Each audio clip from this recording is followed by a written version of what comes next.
est les naturels.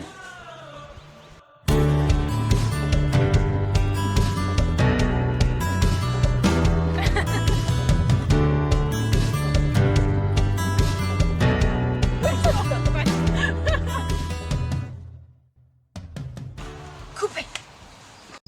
Dans cette vidéo, on va partir à la découverte des chauves-souris sur la rivière Yamaska et au marais de la rivière aux Cerises à Magog.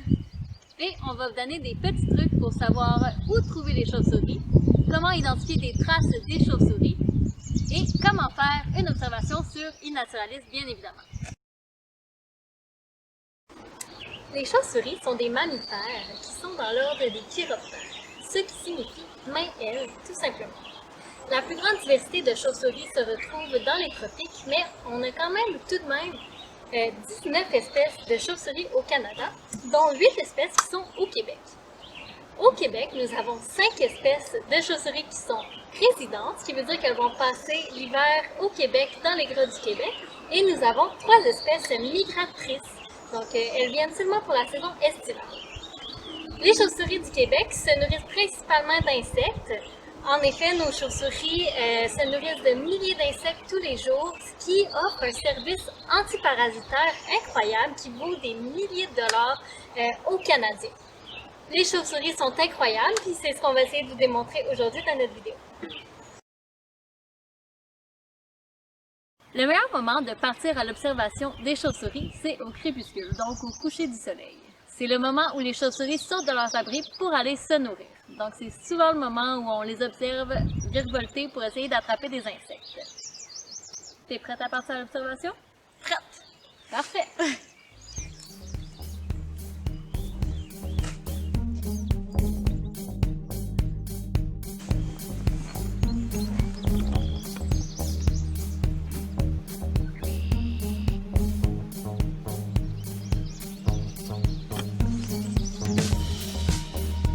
On est patient. On est dans un endroit où il y a des chauves-souris qui ont été observées auparavant.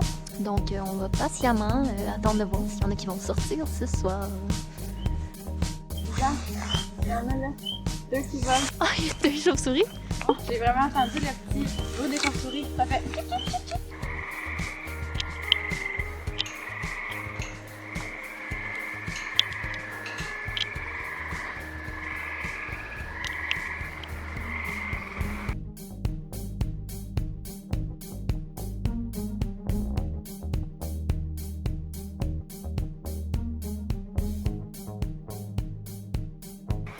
Honnêtement, les chauves-souris, c'est vraiment difficile à déterminer où elles vont être, mais un bon indice pour les trouver, ce serait en fait d'être à un endroit où il y a beaucoup d'insectes, parce que c'est d'insectes qu'elles se nourrissent.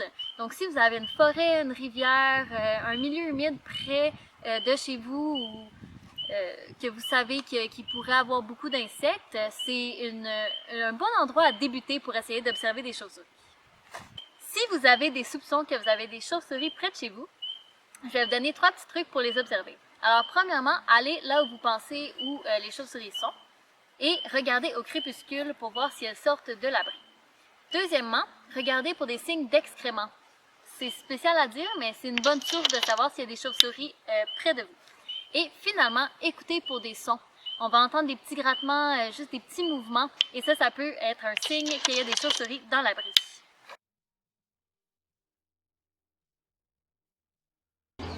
J'espère que partir à l'observation des chauves-souris avec nous vous a un petit peu donné la piqûre de vouloir en apprendre plus sur les chauves-souris et de vous impliquer dans la conservation des chauves-souris, parce que les chauves-souris ont besoin de notre aide. En fait, les chauves-souris au Québec, toutes les espèces de chauves-souris ont été mises sur la liste des espèces de la faune susceptibles d'être désignées vulnérables ou menacées, ce qui veut dire que les populations de chauves-souris au Québec sont en déclin. Il y a plusieurs raisons pourquoi les populations sont en déclin. La perte d'habitat, les pesticides qui nuisent à leur santé, le syndrome du museau blanc qui est un champignon qui se met sur la peau des chauves-souris et malheureusement plusieurs d'entre elles en meurent. Et finalement, il y a une nouvelle menace qui est beaucoup d'actualité, qu'on en a entendu parler beaucoup, le COVID-19. Alors, rien n'est prouvé. Par contre, les chercheurs ont des soupçons que ce serait possible de transmettre le COVID-19 de l'humain à la chauve-souris, ce qui voudrait dire que ce serait une quatrième menace qui se rajouterait sur la liste des menaces que font face les chauves-souris au Québec.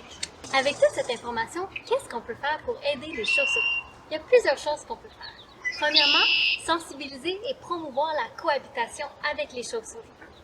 Deuxièmement, vous pouvez faire des dons à des organismes qui agissent dans la conservation des chauves-souris. Troisièmement, construire des abris à chauves-souris qui sont les petites boîtes noires juste derrière moi. Un abri à chauves-souris offre un site de nidification pour les femelles pour avoir leurs petits en toute sécurité. Et finalement, vous joindre à la communauté de iNaturalis en tant que citoyen scientifique pour participer à collecter des données d'observation sur les chauves-souris au Canada.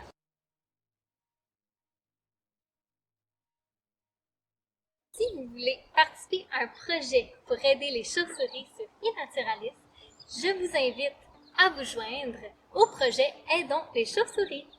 Faire des observations de chauves-souris sur iNaturalis et aider la Fédération canadienne de la faune dans ses projets sur les chauves-souris, on peut se joindre au projet Aidons les chauves-souris. Alors, on va dans le projet et on se joint tout simplement au projet Aidons les chauves-souris en faisant le petit onglet recherche si on ne l'est pas déjà.